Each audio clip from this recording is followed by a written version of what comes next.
Have you ever wondered why the news plays the same 5 stories again and again? Let me give you a little hint.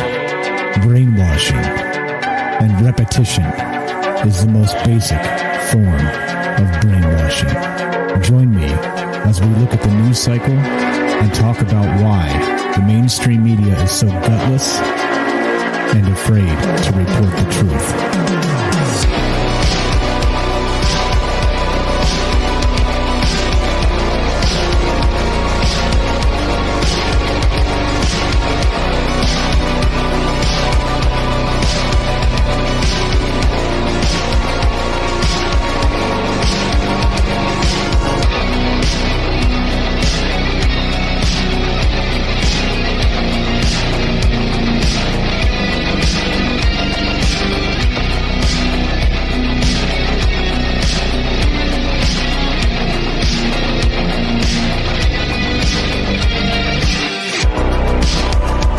What's up? Happy Friday. Welcome to Troubled Minds News. I'm your host, Michael Strange, and this is the show where the conspiracy is the news. And of course, that means a lot of things in a post-truth world. It means propaganda. It means how, have you ever wondered why you can look up anything and there's an equal and opposite media reaction to whatever kind of comes out?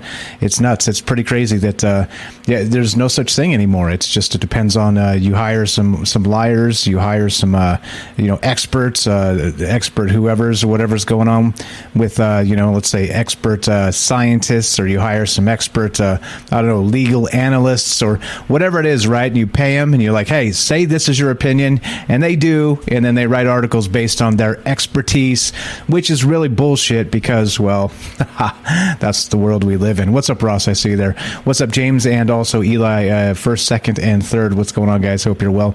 Happy Friday. This is, Troubled Minds News. That's what we do. We get together and talk about this stuff.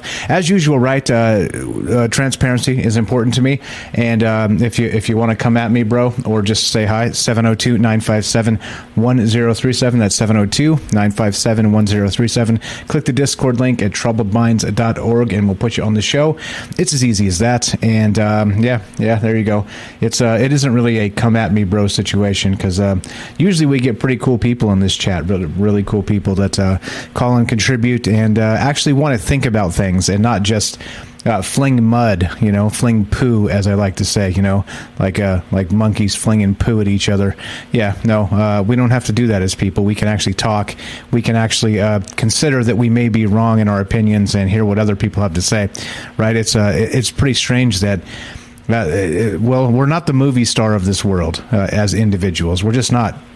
And so if you tend to think of the world as a sort of centered around you, well, I got some news for you. And here is the news. One more time, 702-957-1037. Click the Discord link, troubledminds.org.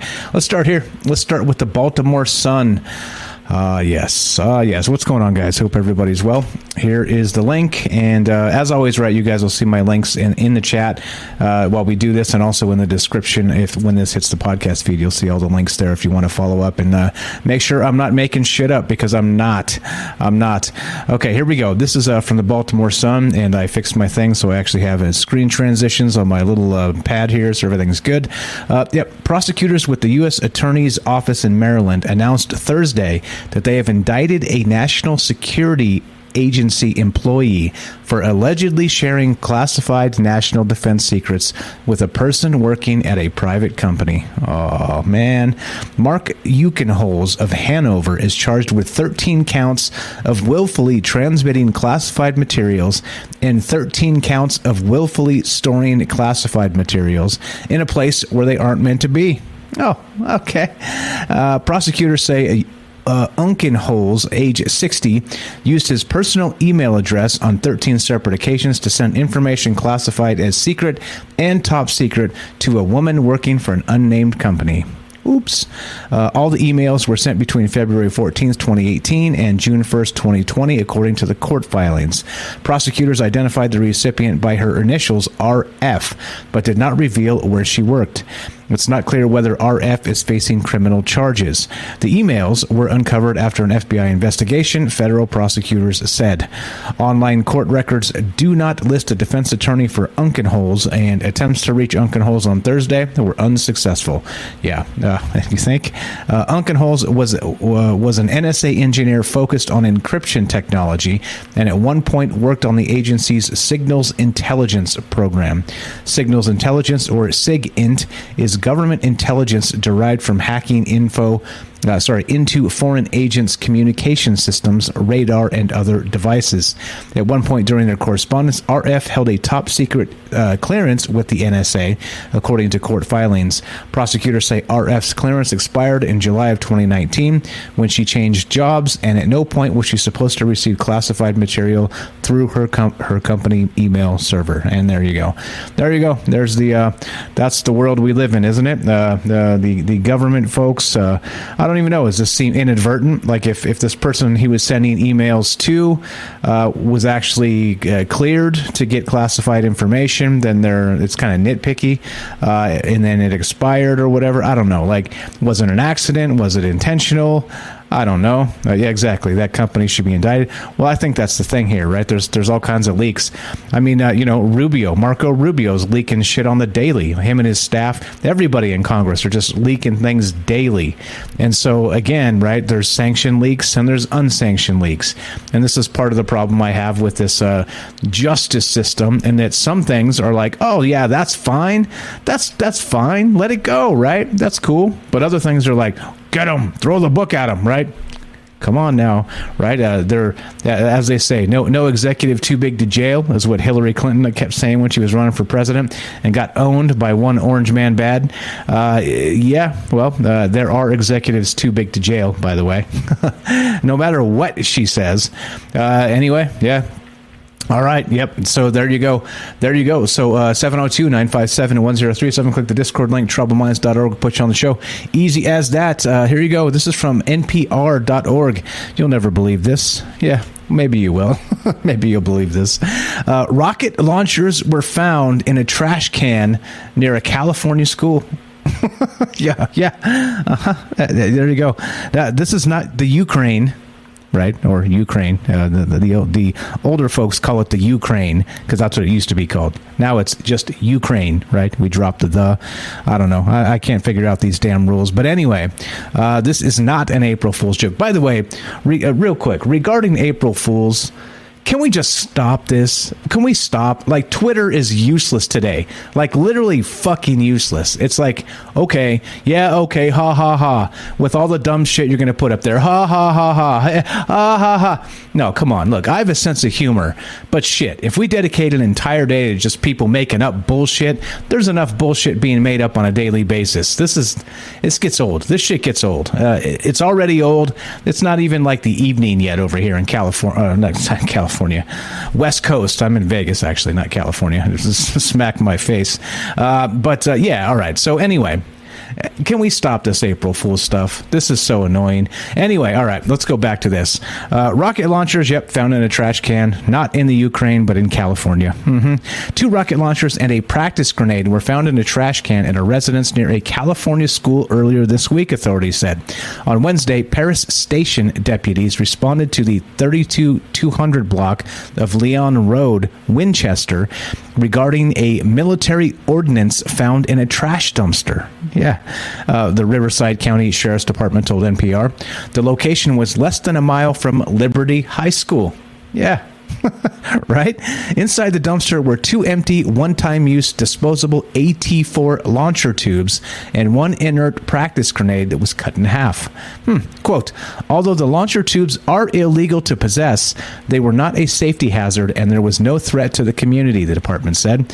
This incident was not an unusual occurrence as we routinely find and seize inert military ordnance. What? Did you hear? This incident, I'll say that again, was not an unusual occurrence as we routinely find and seize inert military ordnance. What? Okay, the Riverside County Sheriff's Department hazard device team responded to the scene and collected the items. Yeah, all right. In case you ever wondered if you could actually own things like this, let's find out. Are these weapons legal? Grenades and rocket launchers, also known as bazookas, that's the old school term, are considered destructive devices by the National Firearms Act.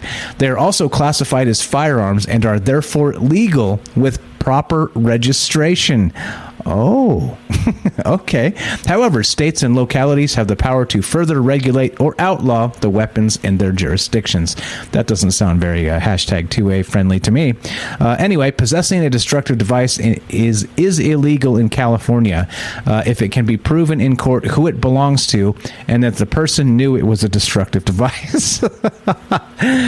Oh, yep. Okay. Penalties for breaking that law, whether treated as a misdemeanor or felony, depends on the suspect's criminal history and the circumstances surrounding the offense. Okay. Anyway, there you go. That's literally what they're using in Ukraine right now to like shoot Russian tanks. No shit. Yep. All right. Anyway, there you go. With thoughts on this, 702-957-1037. Click the Discord link, troubledminds.org. Let's keep on trucking. Newsweek. This should be fine, right? This should be fine. Earthquake just hit Europe's supervolcano, Campi Flegrei. Yeah. Mm-hmm. All right. Let's read some of this. This. I'm sure this is good. A magnitude 3.6 earthquake has been recorded at the supervolcano Campi Flegrei, which sits around 9 miles from Naples. Campi Flegrei is one of the world's most populated active volcanoes, with over 2.2 million people living within around 3 miles of the site. No, move. No. Didn't you guys learn anything from Pompeii? No, move. The earthquake was reported approximately 7:45 p.m. by the INGV, Italy's earthquake monitoring body. It struck at a depth of about 1.8 miles.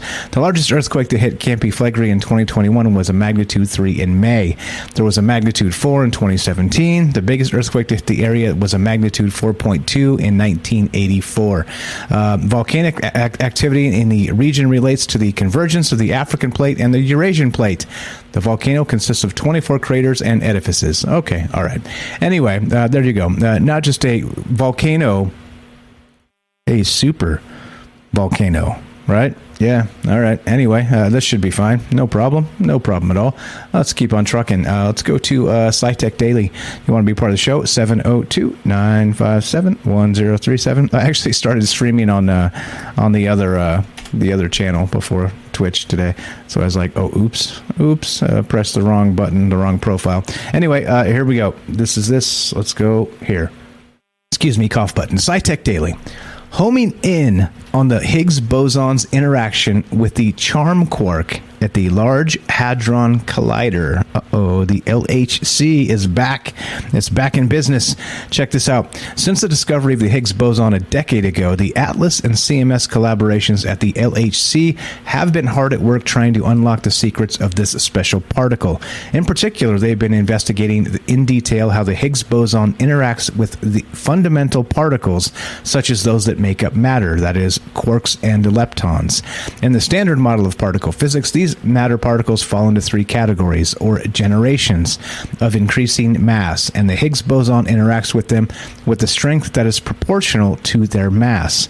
Any deviation from this behavior would provide a clear indication of new phenomena. Okay, all right. ATLAS and CMS have previously observed the interactions of the Higgs boson with the heaviest quarks and leptons. Okay, I'm going to read this. I'm going to put you guys to sleep. Let's cut to the chase. ATLAS and CMS study the Higgs boson interactions by looking how it transforms or decays into lighter particles, or how it is produced together with other particles. In their latest studies, using data from the second run of the LHC, the two teams searched for the decay of the Higgs boson into a charm quark and its antimatter counterpart, the charm antiquark. That sounds pretty hot, right? Anyway, blah, blah, blah. The teams found no significant indication of the decay of the Higgs boson into charm quarks in the data, but their analyses set bounds on the rate at which this decay should occur when the Higgs boson is produced along with a W and Z boson. Anyway, they're still doing this. As you guys know, they just fired up LHC again. This is happening. So, well, hold on to your butts. Who knows? Maybe World War III won't come in the form of a nuclear missile. It may come in the form of a runaway vacuum decay, I believe they're called. Anyway, 702-957-1037. Click the Discord link, troubledminds.org. Let's get a quick word from our sponsor, which, of course, is you. Don't go anywhere. More Troubled Minds news with Michael Strange when we return. Be right back. Are you digging the show? If so, you can support us quite easily and at no additional cost to you if you already have an Amazon Prime account. Since we stream on Twitch every day, all you have to do is link your Amazon Prime account to your Twitch account, and they give you free games on a monthly basis for your personal use, and also a bonus $5 a month to send to your favorite streamer as a way to bring more people to Twitch. And all you have to do is sync up the two accounts and click subscribe. Thanks for considering us. All right, let's keep on trucking. More here, 702-957-1037. Click the Discord link at troubledminds.org. Come say hi. Come meet all these fine folks that are part of this show and turn it into an amazing thing. 80.lv. You guys may have heard this. This just went down the last couple days. They just announced it. But NFT Games sidechain was robbed for over $600 million. $600 million. Oh, shit. Yeah, Ronin, the side chain of the NFT-based game Axie Infinity, lost over $600 million to a cyber attack. The hack happened on March 23rd, but the company noticed it only on March 29th, when 173,600 Ethereum and 25.5 million USDC, which is about $615 million today, were already lost. As Ronin explained, the game's developer Sky Mavis's chain consists of 9 validator nodes, 5 of which are needed to approve withdrawals. The hacker managed to get control over Sky Mavis's 4 Ronin validators and a third-party validator run by Axie DAO, a decentralized autonomous organization.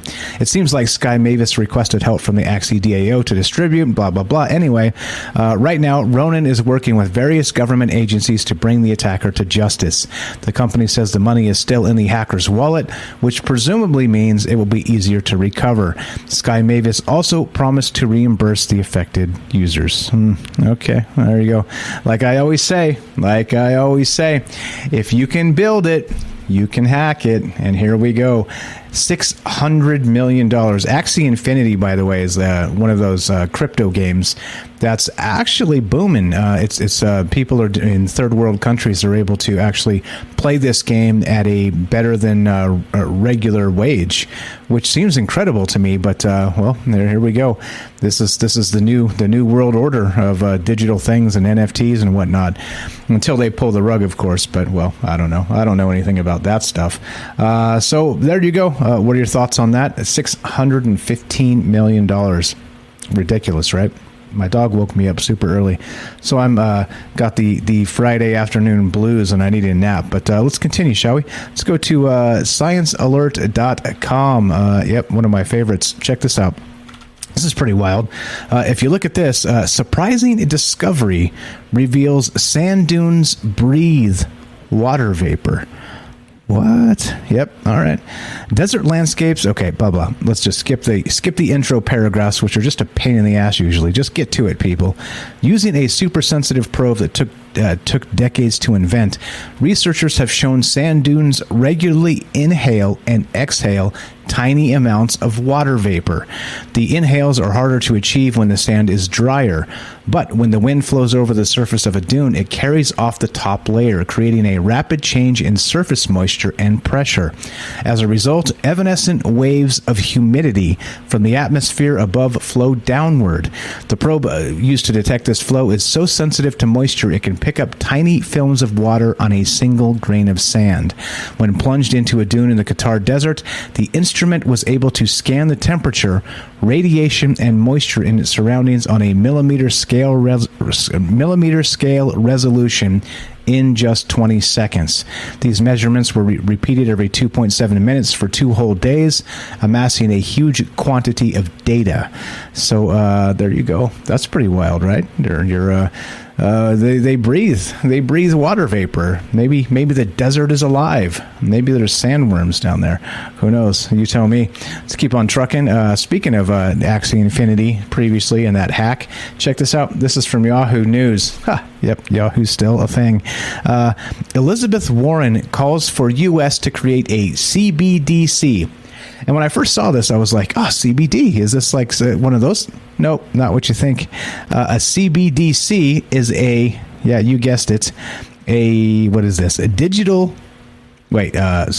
Central Bank for Digital Currency, a CBDC. This should be fine. U.S. Senator Elizabeth Warren, of course, Democrat from Massachusetts, known affectionately by Donald Trump as Pocahontas, if you remember that, says it's time for the U.S. to create its own central bank digital currency. Warren spoke with NBC's Chuck Todd on Meet the Press report scheduled to air at 10:30 on Thursday. That would be 10:30 Eastern. And NBC Universal shared a partial transcript of the conversation with CoinDesk. Quote, so a lot of banks, she says, so a lot of banks, I can't say it, a lot that banks do wrong. If you think we could improve that in a digital world, the answer is sure you could. But in that case, let's do a central bank digital currency, Warren told Todd. Yes, I think it's time for us to move in that direction. How could this go wrong, right? Responding to Todd's question on whether Bitcoin will face, at minimum, being regulated like a commodity, Warren responded, I think it's going to end up getting regulated, using the subprime mortgage financial crisis that started in 2007 as an example of why it's needed. She didn't say what form such regulations might take. And notice she's a lawmaker, and she's been around forever. And the subprime mortgage financial crisis that started in 2007 was in large part to the government, right, allowing bullshit to happen. Oh, okay. Well, again, why don't you fix this stuff instead of just more surveillance and more bipartisan freedom snatching? Come on, people. In March, Warren announced a new bill to block cryptocurrency companies from conducting business with sanctioned companies. The Digital Assets Sanctions Compliance Enhancement Act, introduced with Senators Jack Reed, Mark Warner, and John Tester, that would be Democrat of Rhode Island, Virginia, and what is that? Mont what? There's no Mont State. What? Anyway, I don't care. And others, which would allow the U.S. president to add non-U.S. based crypto companies to sanctions list if they support sanctions evasion. Was that Montana? M-O-N-T? I guess maybe it is. Brain's not working. Anyway, in any case, sure, that this is fine, right? A CBDC, again, Central Bank for Digital Currency. Yeah, the just printing shit from the Federal Reserve it's kind of like that already. I mean, what's the difference, right? At some point, it's like semantics. If you're going to just create vaporware and call it money, I mean, they're doing it now, so whatever. I mean, it's terrible, but whatever. All right, let's keep on trucking. 702-957-1037. Click the Discord link, troubleminds.org. Let's go here. This is from the Daily Beast. Those assholes. Love those assholes. Not really. The human genome is finally complete. Yeah. All right. Here's what we can do with it. Uh-oh. All right. Blah, blah, blah.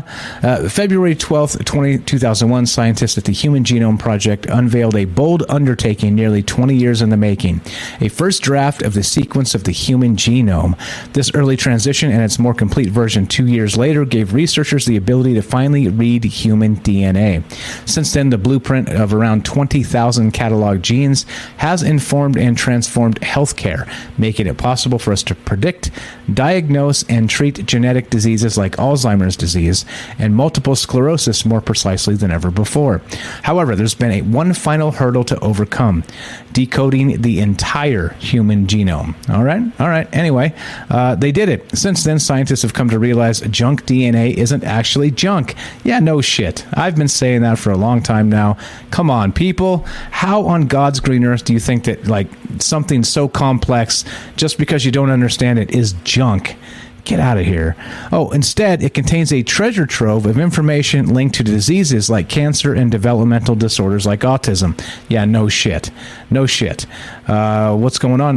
Let's see. We have, what else do we got? I don't know.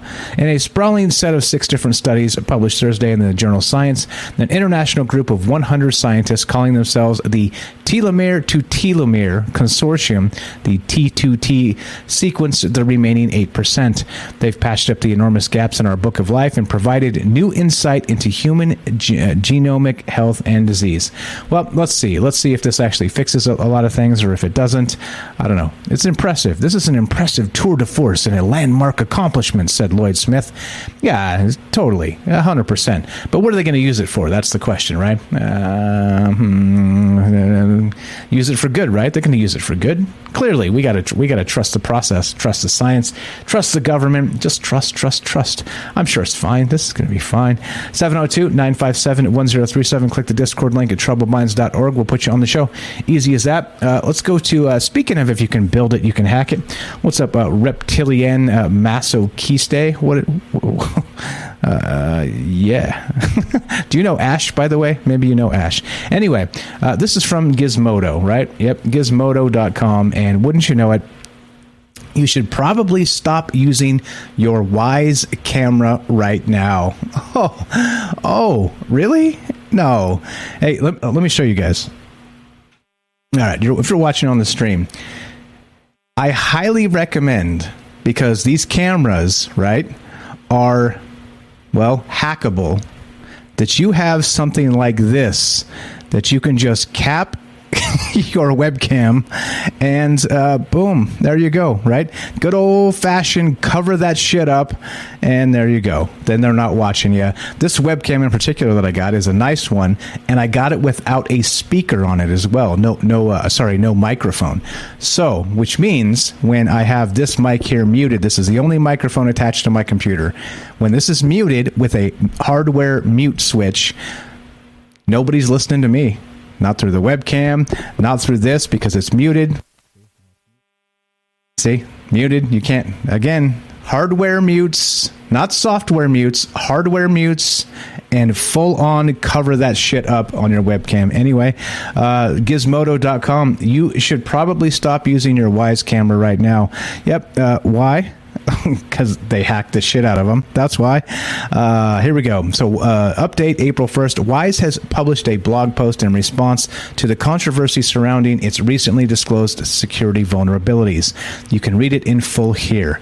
One thing, link here, anyway, it's on the thing. One thing that is emphasized here is the fact that for the security flaws to be exploitable, a user's local network would need to be compromised by a hacker, or their network would need to be exposed to the open internet.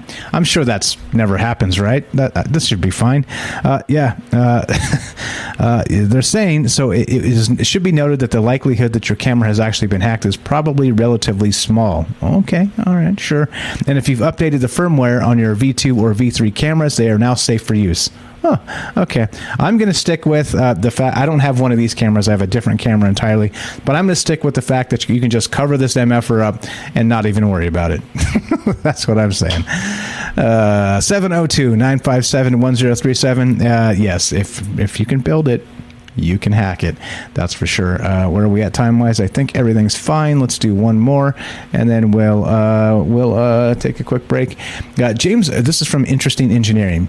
James Webb Space Telescope's infrared sensors will mark a major step in astronomy. Yes. Webb is about to unlock the red-shifted depths of the ancient universe. I'm looking forward to this. Let's find the aliens, guys. There we go. Blah, blah, blah. The visible universe is illuminated by ordinary light, a sliver of energy on the electromagnetic spectrum. But infrared light reveals the heat of the cosmos and has longer wavelengths than visible light. While the legendary Hubble Space Telescope can detect some infrared and ultraviolet light, it was made for the visible spectrum. Webb, however, was optimized for the infrared spectrum. Oh, I say this quite a lot, by the way, that the situation with humans and the fact that we can only really process just a sliver of not just audio, but also the light spectrums and all the rest of this stuff. There's so much that we don't know and can't see. And that's why I think when people argue about God and the rest of that stuff, I think, honestly, we're not qualified to make those determinations, other than, of course, on faith. And that's fine. Again, I don't have anything against religion or religious peeps. I just think like kind of arguing in those terms of, well, cosmically speaking, here's true or false. I don't think so. I just don't think we have enough data to really make those determinations, my opinion. But I've been saying that for 20, 25 years now. Even when I was a young man, I was like, well, I don't know. I'm not saying one way or the other, but I'm saying that it's probably moot to argue in definitive terms regarding that. Just saying. But anyway, so Webb optimized for the infrared spectrum. And this enables the new telescope orbiting beyond Earth at the Lagrange point 2 to pierce unseen vastness of deep time with unprecedented resolution. This is a crucial tool to study our universe because it's expanding, with more distant galaxies moving farther away at a greater velocity than the ones that are closer. The farther galaxies away are, the more shifted into longer, redder wavelengths they appear. So this should be a lot of hot science coming out of this James Webb thing. So looking forward to this summer when the first data starts coming back out of it and we start getting some beautiful pictures of space. By the way, I think space is real, though a lot of people don't. I think it is. And I think that, I think we did go to the moon. There you go. How's that for a conspiracy theory? Maybe not in the first Apollo mission or whatever, but, with Neil Armstrong and the rest of that. But I think maybe at some point we did go. And there you go. How's that for a conspiracy theory? 702-957-1037. Click the Discord link, troubledminds.org, and we'll put you on the show. Easy as that. So what we're going to do is take a quick break and get a word from our sponsor, which of course is you, and we'll be right back. More Troubled Minds coming up. I'm your host, Michael Strange. Don't go anywhere. Be right back.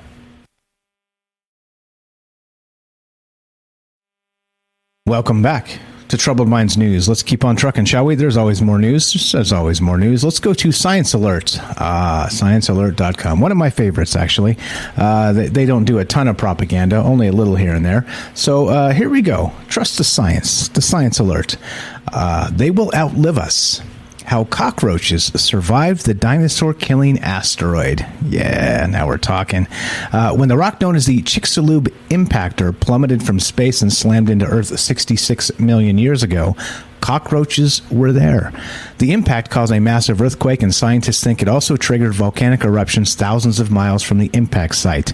3/4 of plants and animals on Earth died, including most dinosaurs except for some species that were ancestors of today's birds. How could roaches a couple inches long survive when so many powerful animals went extinct? It turns out they were nicely equipped to live through a meteoric catastrophe. Oh, yeah.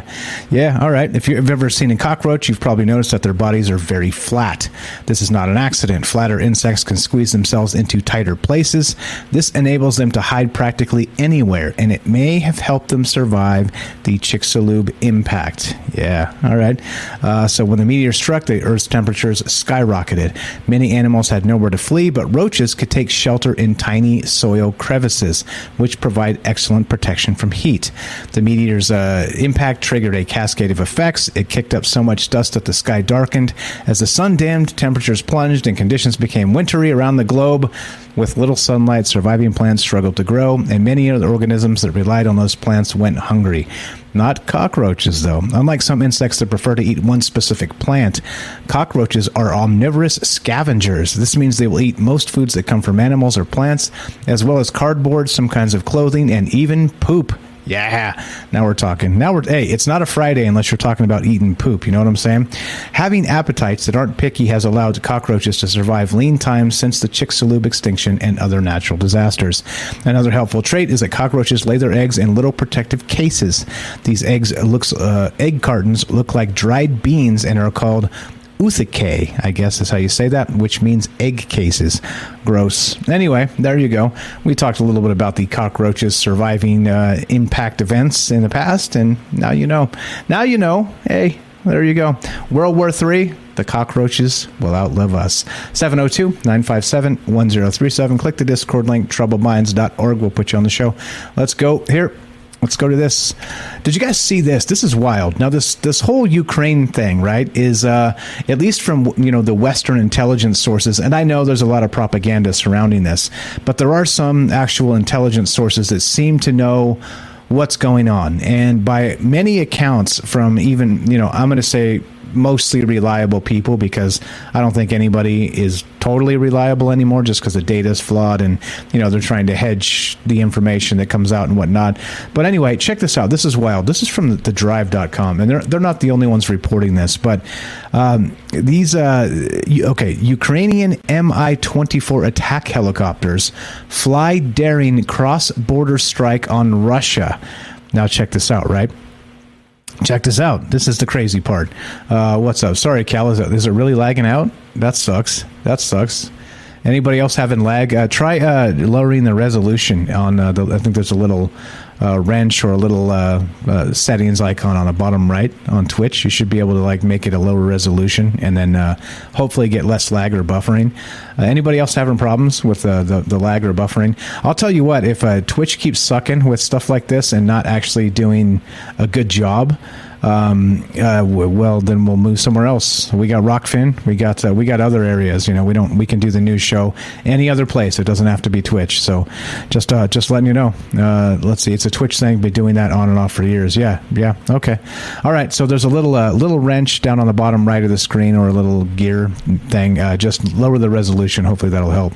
Oh, you have it on audio only, and it's still okay. That's a problem. That's a serious problem.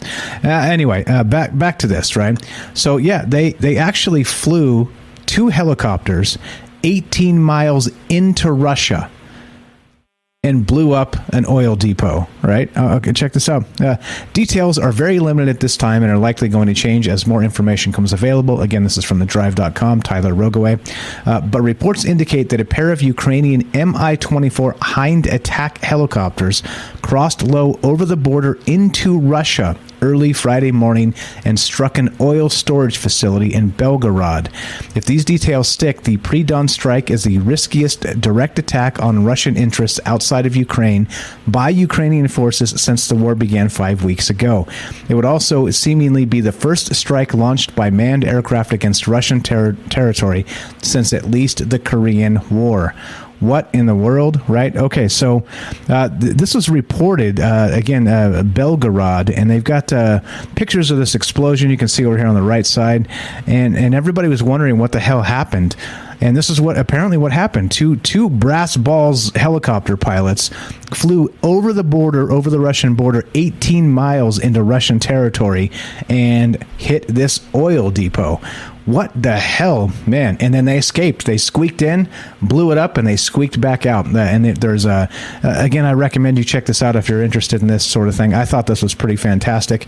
And hey, well, how's Russia going to bitch? Like, hey, you rolled up in here. If we roll up in there, then what's the problem, right? And there's video of these helicopters escaping, flying super low, like 30 feet off the ground sort of thing, just get in, get low and get fast sort of thing. And all kinds of coverage here on the explosion. And this was actually reported and confirmed by Russian state media as well. So yeah, hey, if you're gonna brass balls, you're gonna go get them. And so the thing is too, I think that the notable part about this, again, as far as we can tell from the Western intelligence, is it seems that Russia has been basically just smacked down by, of all folks, the Ukrainians. And I know it's horrific and war is bad and lots of dead people, and I'm not championing war. I'm not doing that. I'm saying that Russia was known as a world superpower, and the first place they roll up into, they get smacked down. That seems like Russia has been overbilled. And well, here we are. I don't know. So you would expect these choppers to get shot down if they flew into Russian territory. So that means what? People are sleeping on the job. That means Russia doesn't have anti-aircraft batteries like you would expect, right on the border with Ukraine. Like, what is going on? Like, how were they able to even pull this off? This is nuts. This is nuts. So anyway, just there you go, 702-957-1037. It does seem sus, but what happened with this? I think that's the question, right? So it does note in this article, speaking of sus, Tyler Rogoway adds this: we must add one major caveat here before we continue on. There have been countless allegations and evidence that Russia and its proxies had or were planning on staging false flag events in order to shape the narrative of the conflict and provide justification for extreme military acts. There are no major indications at this time that this attack was some sort of ploy, but it is a real possibility to always keep in mind, especially considering how poorly the invasion has gone for Russia. In other words, yes, this could turn out to be a self-inflicted wound, just so they can blame Ukraine and et cetera, so on. So anyway, I thought it was, sorry, Cal, sorry it's not working for you, man. So there you go. There, you can check it out on the podcast feed when it hits there, if that's better for you. Yeah, sorry about that. All right, let's go. Let's keep on trucking. Speaking of, let's get out of the war in Ukraine and brass balls helicopter pilots. Let's go to, how about here? How about let's get one of my favorite places in the whole universe. The metaverse. Yes. The metaverse. Wendy's opens metaverse restaurant in Horizon Worlds. This is fine, right? This is fine. What? How are you going to get a burger in the metaverse? Anybody know? What is this? Anyway, Wendy's is getting in on the metaverse bandwagon with its Wendyverse activation on Meta's Horizon Worlds platform. Marketers have rushed to make their mark in the nascent digital space that bridges augmented, virtual, and real worlds. The QSR chain is no stranger to embracing new digital platforms, especially around gaming, and was an early mover on Fortnite and Twitch. Quote, "For years, we've been meeting our fans in unexpected ways and places with our unique approach to social media, gaming, and engagement," Wendy's CMO Carl Laredo said in a Meta blog post. The Wendyverse looks to establish a virtual Wendy's and an experience timed to March Madness in Horizon Worlds. The basketball-themed experience lets Quest 2 users storm the court, shoot half-court shots, and cut the net following the winning shot, and takes place in the Buck Biscuit Dome, which features ads about the chain's Buck Biscuit promotion that looks to boost breakfast sales both in-app and on-premise. Okay. I'm still confused. I'm so confused. Well, yeah. And what's up, Gibby? Do you actually pay real money for it? I'm confused. I'm confused by all of this. How do you put a burger joint in the... I don't know. What are your thoughts? 702-957-1037. Click the Discord link, troubledminds.org. I don't know. This one's weird to me because there's a lot of these businesses doing this sort of thing where they roll up in here and they're like, yeah, we're in the metaverse now. And it's like, yeah, so... Can I get, hey, how about a hamburger with no pickles and a large order of fries? How about that? And they'll be like, we don't do that here. It's like, well, what's the point? What's the point? What's the point? This is so stupid. This is so incredibly stupid. What's up, baked potato? Real question is, do they pay you to work there? Yeah, that's even more funny. That's even, maybe. What are they selling? Digital burgers? Digi-burgers? I don't know. This is wild, right? You tell me, is this crazy? Yeah, it just makes no sense. Agreed, Gibby. I don't know. This one is over my head, beyond me. Maybe one day when I'm working in a virtual Wendy's, maybe I'll understand. But there you go, free time on weekends. There you go. Maybe I'll be working with you in the virtual Wendy's.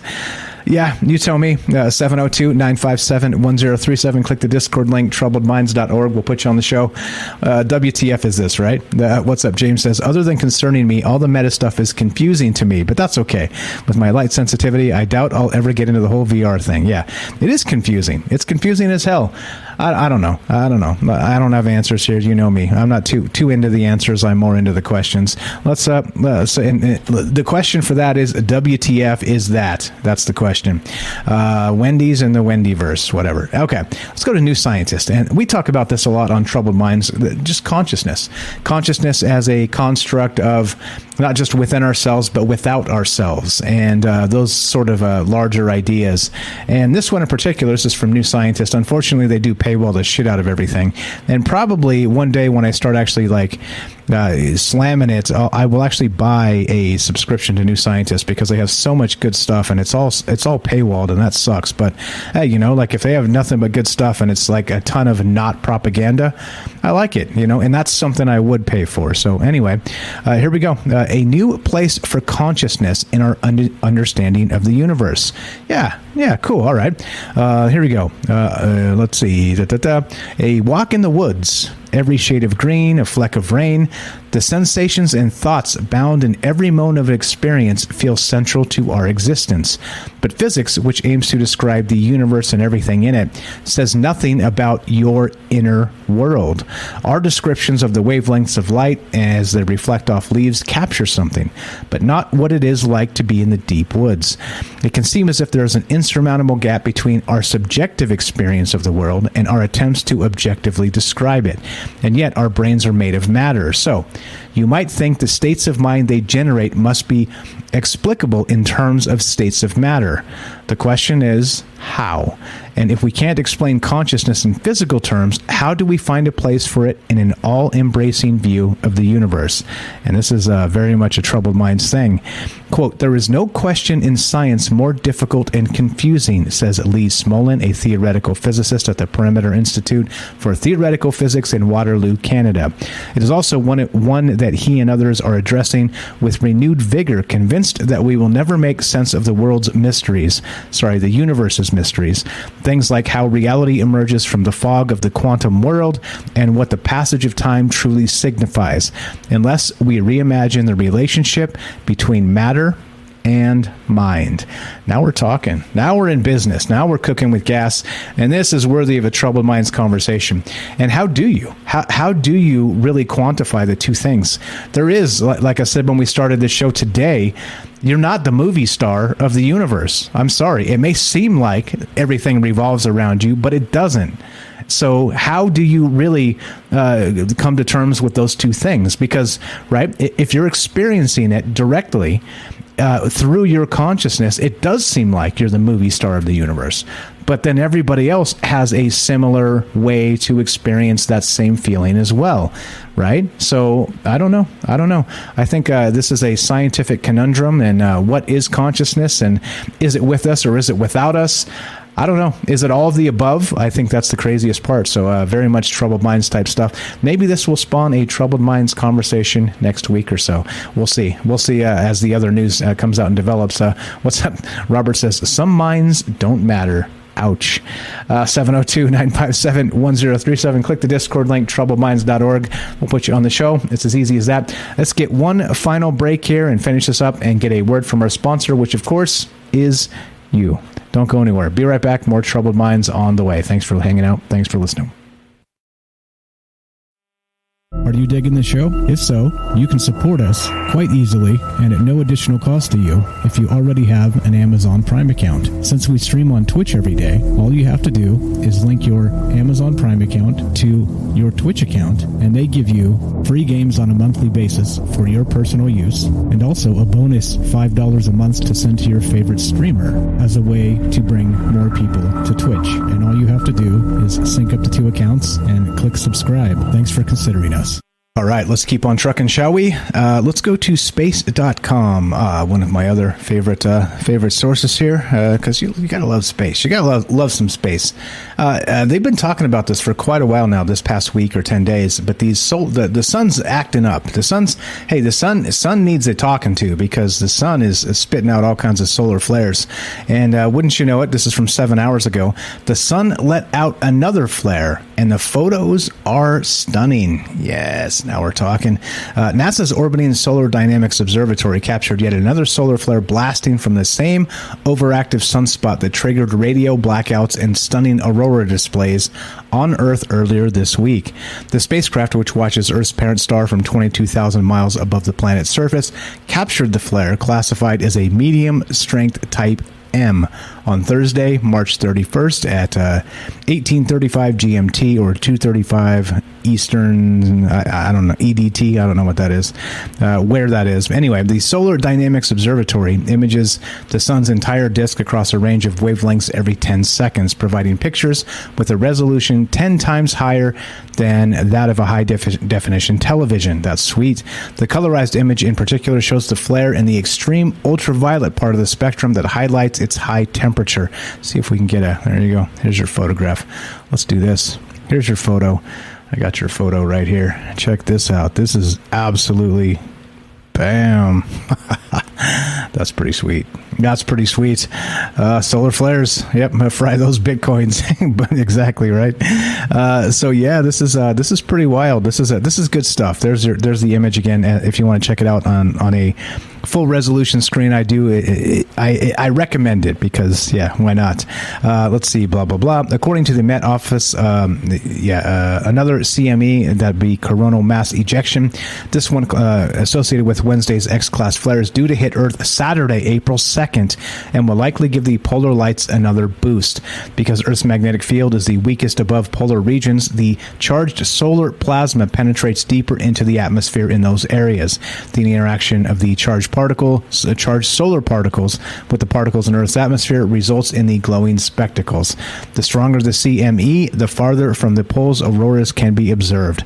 So there you go. Pretty hot stuff. Haha, see what I did there?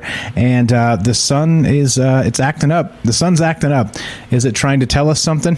Is it like, hey, stop it, you idiots. You're ruining this solar system. And I don't like it. And I'm the boss. I'm the sun, not you. Anyway, what are your thoughts? 702-957-1037. You're on fire now, Mike. There it is, right? There it is, James. It's just too easy. The jokes make themselves. Yahoo News. Yes, Yahoo's still a thing. Check this out.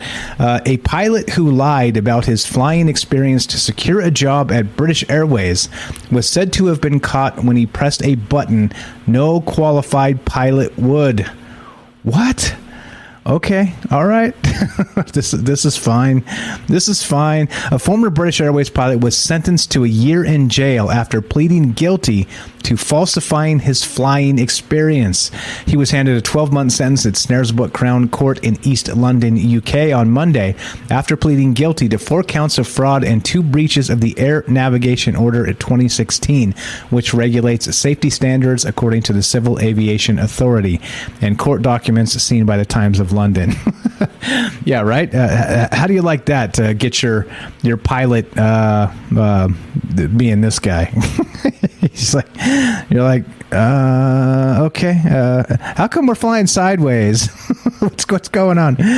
Between April 2016 and March 2018, he was employed as a pilot by BA City Flyer operating out of London City Airport and by the now collapsed Irish regional airline Stobart Air, which was owned by Aer Lingus, AERLINGUS. He was with each carrier for a year per court documents reported by the newspaper.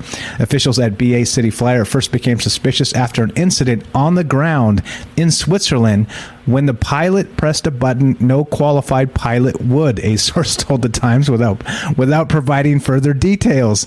He was investigated by the CAA, which took legal action. How does this happen?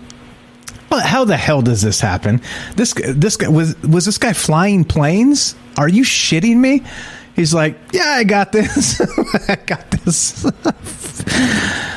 So now the crazy thing I want to know, I wonder if the time he spent flying counts toward his pilot license now. Shit. Anyway, quote, the safety of our customers and crew is always our priority, and the fully qualified pilot was suspended and an investigation launched as soon as the BA City Flyer became aware of discrepancies in his employment record, an airline representative told Insider. At no point was there any risk to customers or colleagues. Wait, so they say he was a fully qualified pilot right there in the article. So which is it? Which is it? Again, this is why I say the whole world is PR, public relations bullshit, because is this or is this not a thing? And they just want to say, at no point was there any risk to customers or colleagues. I think that seems like BS. BS. 702-957-1037. Click the Discord link at troubledminds.org. Let's keep on trucking. Aer Lingus is a subsidiary of the... Damn it, Robert. I'm not going to read that. Here we go. SciTech Daily. Brawn before brains. Mammals bulked up to survive post-dinosaur world. Yep, there we go. Anyway, for the first 10 million years after dinosaurs died out, mammals prioritized boosting their body size to adapt to radical shifts in the makeup of Earth's animal kingdom, researchers say. Their findings show that the size of mammals' brains compared with their body weight decreased following a catastrophic asteroid impact 66 million years ago that ended the reign of dinosaurs. Remember the Chicxulub impact? We were just talking about that. It had been widely thought that the mammals' relative brain sizes generally increased over time in the wake of the wipeout. While much is known about the evolution of the brains of modern-day mammals, it has been, until now, unclear how they developed in the first few million years following the mass extinction. A team from the University of Edinburgh has shed light on the mystery by performing CAT scans on newly discovered fossils from the 10 million year period after the extinction, called the Paleocene, something like that. Their findings reveal that the relative brain sizes of mammals at first decreased because their body size increased at a much faster rate. Results of scans also suggest the animals relied heavily on their sense of smell and that their vision and other senses were less well developed. This suggests it was initially more important to be big than highly intelligent in order to survive in the post-dinosaur era, the team says.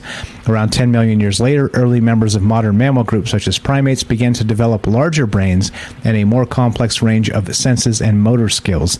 This would have improved their survival chances at a time when competition for resources was far greater, the team says. Anyway, interesting, I thought that, let's get bigger before we get smarter, because why not, right? It never hurts being the big guy on the block, does it? Then the little guys can't eat you. And there you go. What's up, Robert? True story. Human brains have shrunk slightly in the last 200 years. That doesn't surprise me a single bit. Well, just read the news. Just read the news. It seems like it's accelerating, too. Pea brains, and I'm sure the internet isn't helping. Let's go to the Daily Beast one last time, and let's finish this up. This is, of course, the Hubble Space Telescope. This was the big announcement for this past week. The Hubble Space Telescope spots the oldest star we've ever encountered. Sweet. Quote, "We almost didn't believe it at first." Okay, well, all right. Anyway, we almost didn't believe it at first. Brian Welch, an astronomer at Johns Hopkins University in Baltimore and lead author of the new findings published in Nature, said in a statement, "Normally at these distances, entire galaxies look like small smudges, with the light from millions of stars blending together," said Welch. "Discerning light from a single object so far away like this has never been accomplished before. The previous record-holding star detected by Hubble as well in 2018 was only 9 billion light years away. And this one, 12.9 billion light years away, that the scientists are calling Earendel, E-A-R-E-N-D-E-L. Sounds like it's out of Lord of the Rings. And observing objects in space really means observing the light that's traveled those vast distances, of course. So peering at Earendel, which is about 50 times more massive than the sun and 1,000,000 times brighter, actually means seeing the star as it looked 12.9 billion years ago, when the universe was still in its infancy. And this is pretty cool. This is why it sounds like it's from Middle Earth. Finding Earendel, which means morning star in Old English, is a remarkable feat for a piece of technology that was first launched in 1990. Hubble's hardware has faced quite a few problems in recent years, forcing NASA engineers to wield it more carefully and shut it down more frequently to troubleshoot issues that come up. Anyway, so luckily we got James Webb up in the sky, and maybe we can look into the very, very, very, very past. Space is fake. Yeah, all right. I mean, I can buy that take, but I don't believe it. Go look up and tell me what's up there. It could be an ocean. I could fly with that. Anyway, it is Troubled Minds, and that's what we do. We consider all the things. So if you think space is fake, good on you, bro, ma'am, sir. Whatever. Let's get the hell out of here. As we do this again, like I said, this is not, you know me, this is not the answer show. I'll tell you what I think, and you're allowed to think what you think, because you're your own person as well. So there you go. So we haven't done a space is fake thing, and we may not, I don't know. But anyway, planets are just lights in the sky, like Christmas lights, or Anyway, we'll get to that another time. Thanks for hanging out with us. Thanks for being here, guys. You are amazing. I appreciate all the enthusiasm and support for this show, for this podcast, for all the things we do here. And if you're new, what's up, Got Moach? How you doing? I see there. Got M Coach. Sorry. This is just a podcast where we just have conversations and talk about amazing things. So you're entitled to believe what you want, of course, because I'm not an asshole. And I guess it depends on who you ask. I might be, but I try really hard not to be. So let's get the hell out of here. If you want to help this show, spread the word. Just let people know there's a conversation happening. And again, we go Monday through Thursday, 7 p.m. Pacific for Troubled Minds Radio, which actually is on the radio. And then on Monday and Friday at 3 p.m. Pacific, we do Troubled Minds News, which is this show, and talk about all this crazy stuff. All right, so as we finish, if you do want to help the show, just spread the word. That's the easiest way to do it. You can also sub up here on Twitch with Amazon Prime with no additional cost. You can sub up on Rockfin. That helps. That sends crypto my way, which is good. You can sub up on Patreon, which is a good old-fashioned greenbacks, or you could just spread the word and listen to the podcast feed if you don't want to spend any money, and that's totally cool too. The podcast feed is monetized. It has some commercials in there, not a ton of them, but if you listen there, it does send a few pennies my way each time you do. So you can do Spotify, iTunes, etc., so on. Bitcoins, whatever it is, send the Bitcoins. You guys are the best. Thanks again. Happy Friday. Don't forget to take care of yourself so you can take care of others. Space, real or not? I don't know. I'm going to say yeah, but you guys have a great weekend. Thanks for hanging out. Tomorrow night, 7 p.m. Pacific, the bonus show, the bonus Patreon show. James is in. Matt is in. Matt, if you're available. We have Daryl said she's in. APOC said she's in. We got Derek, the Night Stalker. They're in. We're going to do the reverse speech on callers. So there we go. Tomorrow night, 7 p.m. Pacific, in the usual places. So we'll see you then. Thanks again. Have a fantastic Friday. Have a fantastic weekend. And Michael Strange out. Catch you guys tomorrow night.